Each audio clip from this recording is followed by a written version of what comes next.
I'm trying to get a school reunion. We just had one died about 2 weeks ago. So about a third of them, or maybe a half of them are gone. So I'm suggesting we get together some Saturday, maybe the first Saturday of June at Ponderosa, and just eat together. Yeah. No big plans, you know.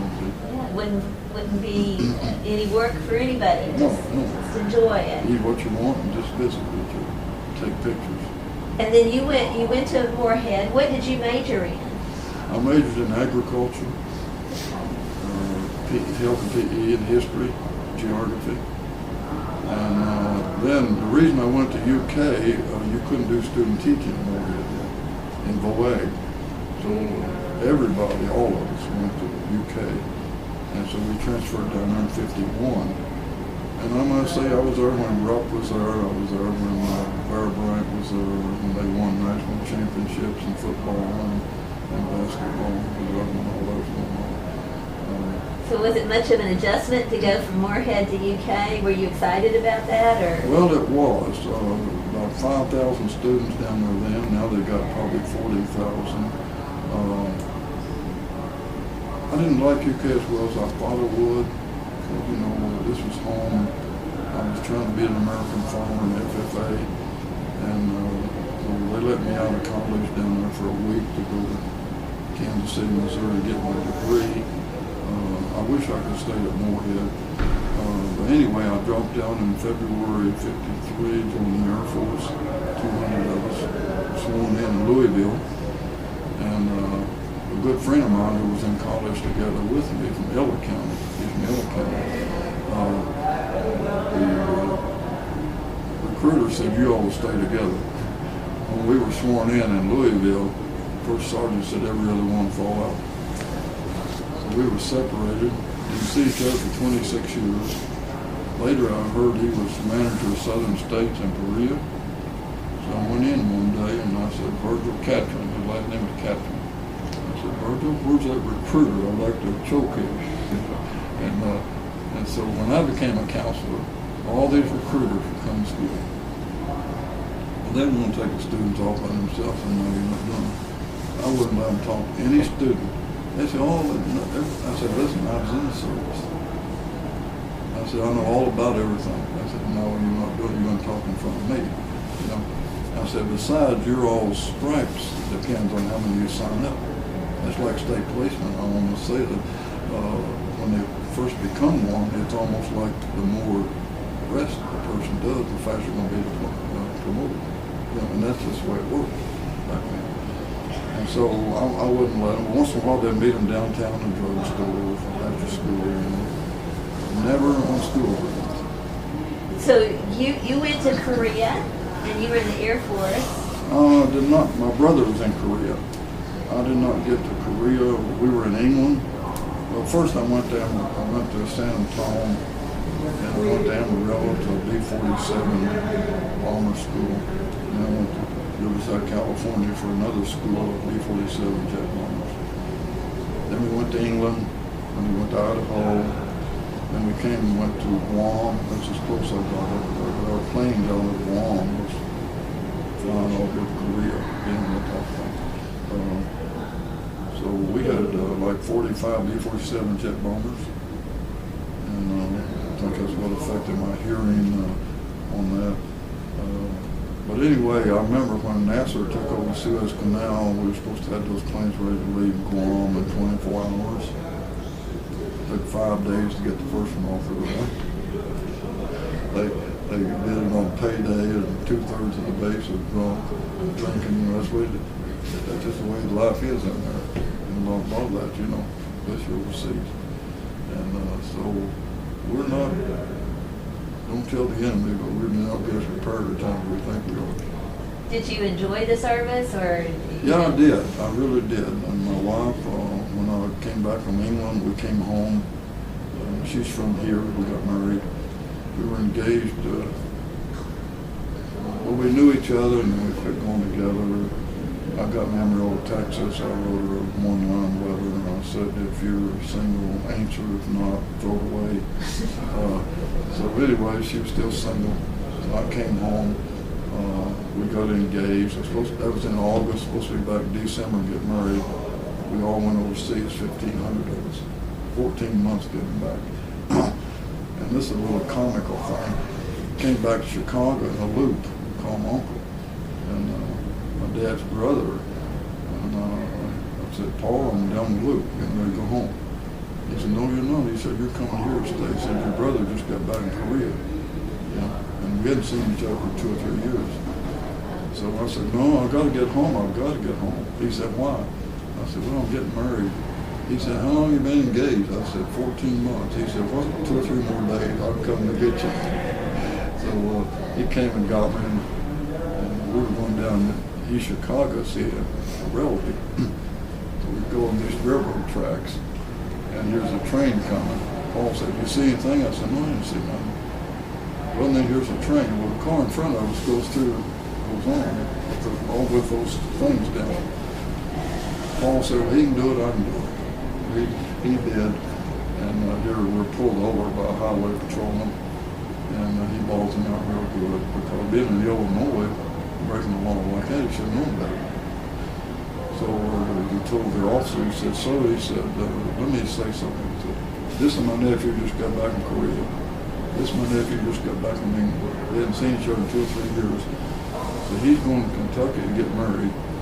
The officer said, well, you're driving, I'll never make it. Well, he gives him a ticket, and he's a welder. He works on those skyscrapers in Chicago, welder. So he came back and told his wife, Murray, he said, you got to go pay it. So I can't afford to take another day off.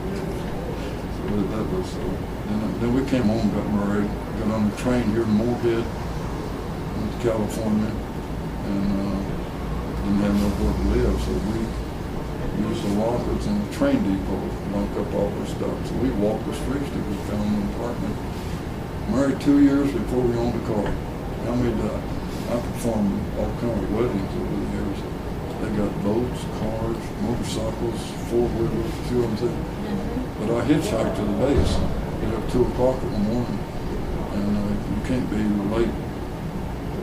So you went out to California, you were still in the service when you went, that's why you went to California, because you were stationed out there. Then I went overseas, came home, got my sister out of Moorhead High School to come out there and stay, so she took a break while I was overseas.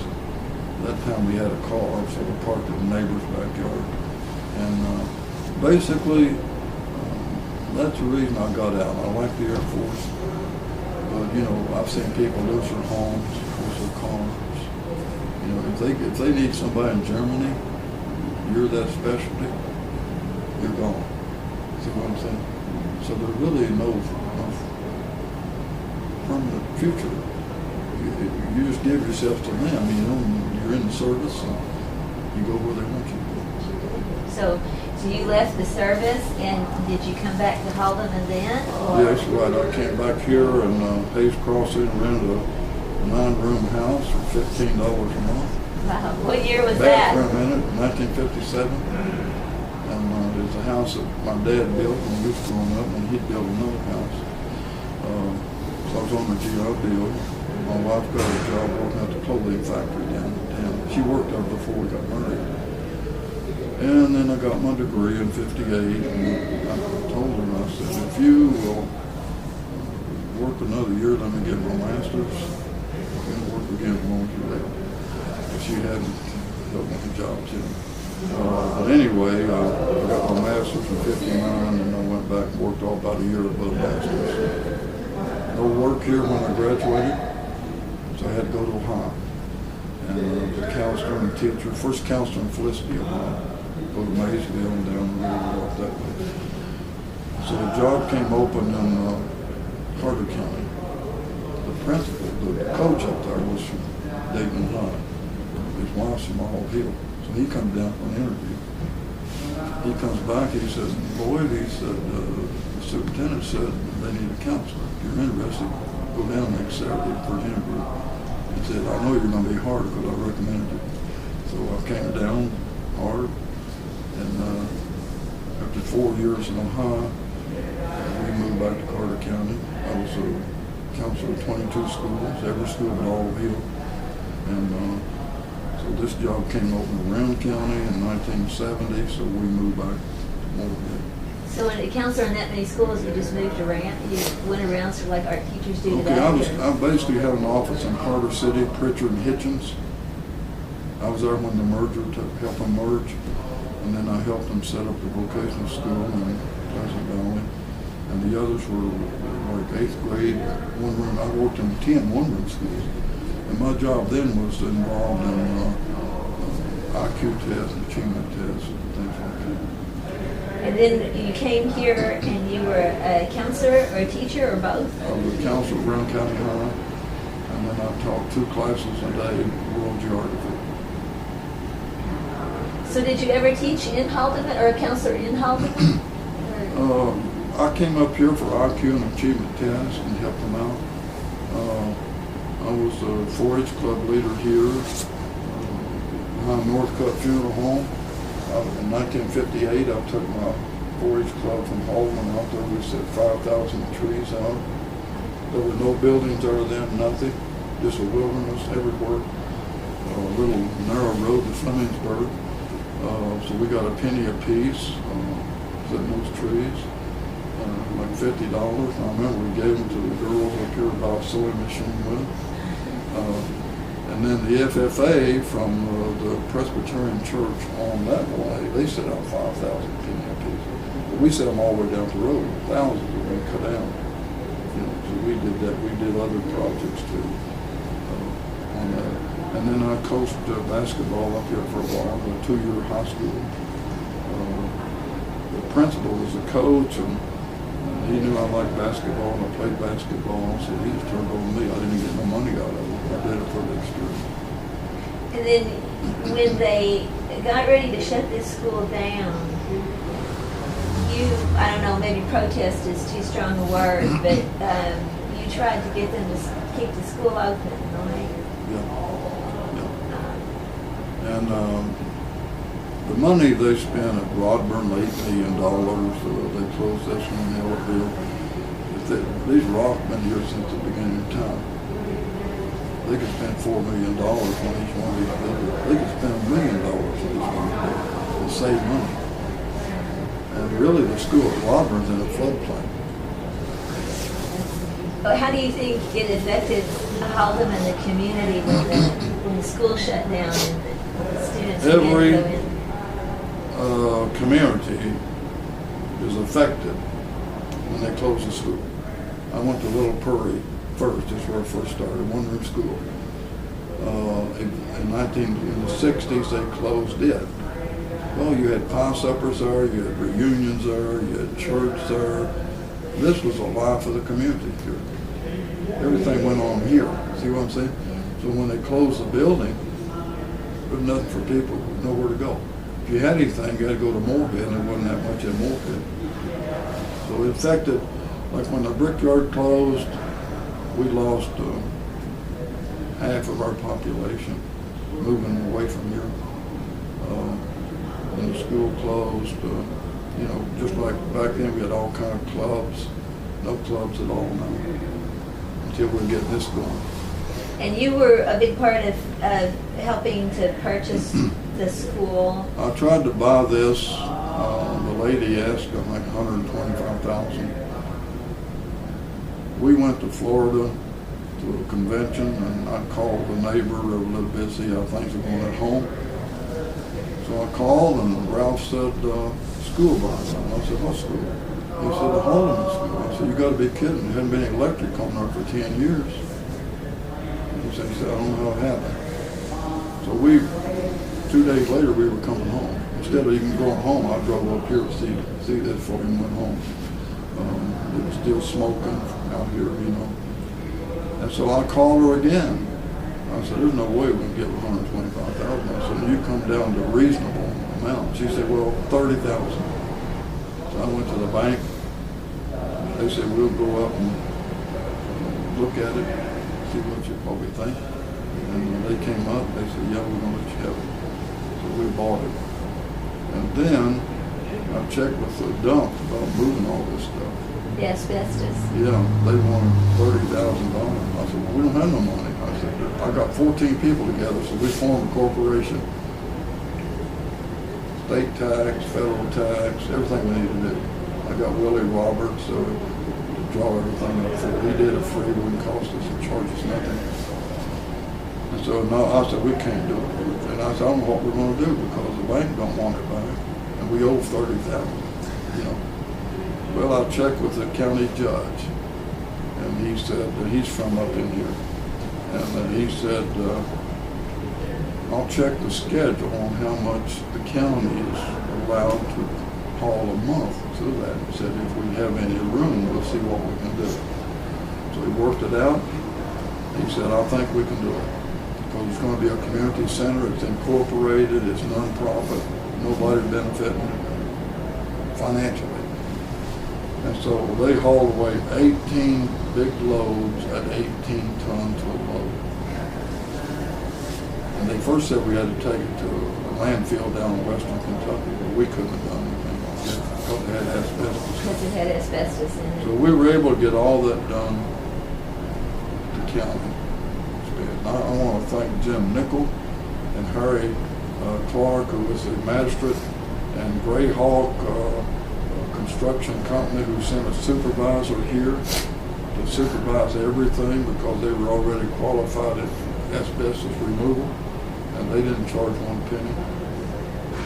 And if I can say this on this tape, I want to thank the Lord for working all that out. Got a lot of things fall into place to make this happen. Yeah, we're not moving at a fast pace, but everything is working fine.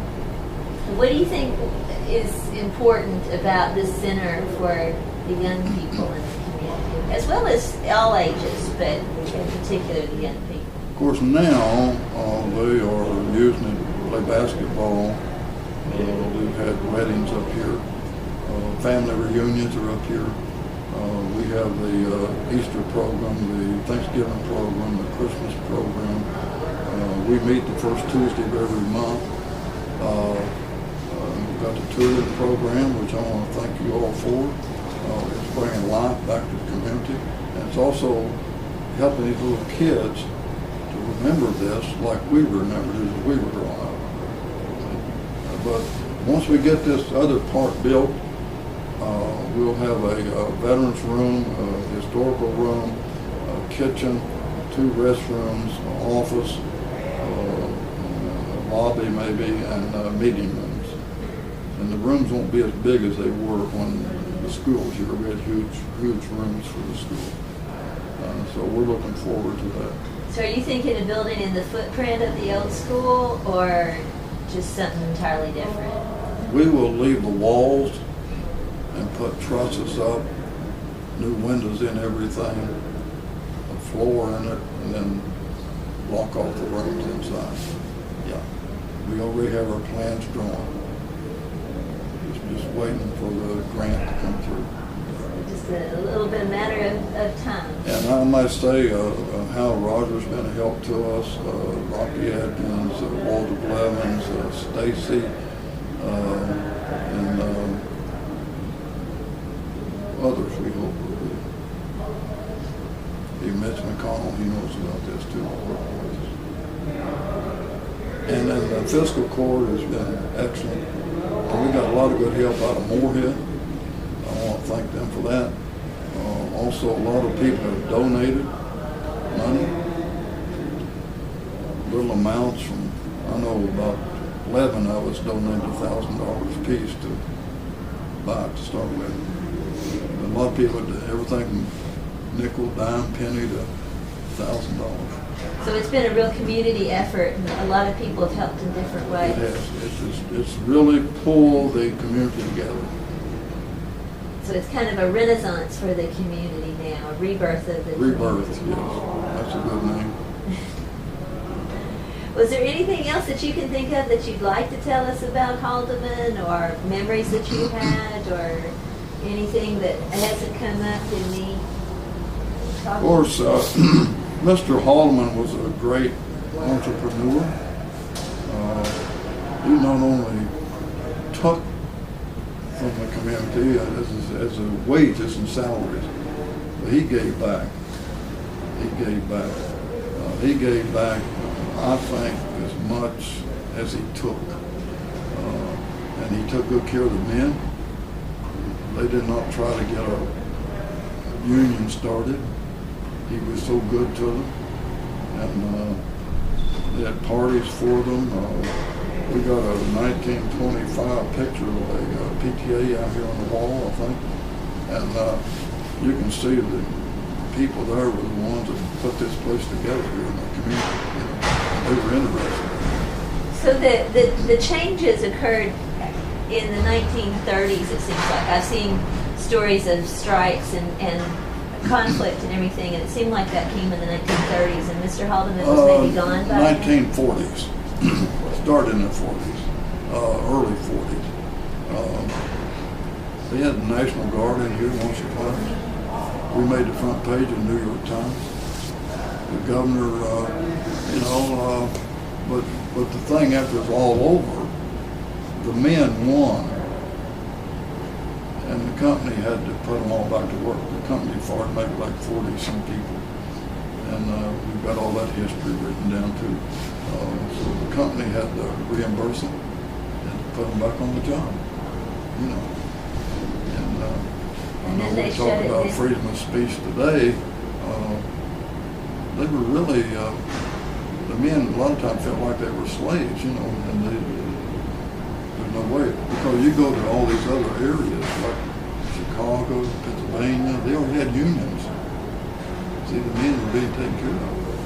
And a lot of these little areas like this, you were just at their mercy. Was there a lot of violence? You said the National Guard came in, but was that real divisive in the community? Did some people want the union, some people didn't? There wasn't as much violence as a person thinks maybe that there would be, but there was a lot of threats. Even the men, some of them made threats. After all, they felt like their livelihood had been destroyed. The company made threats, some they're going to close it down, they're going to sell it, they're going to farm all, you know, that type of thing. I heard at least one person got shot, somebody in management or whatever, killed over it.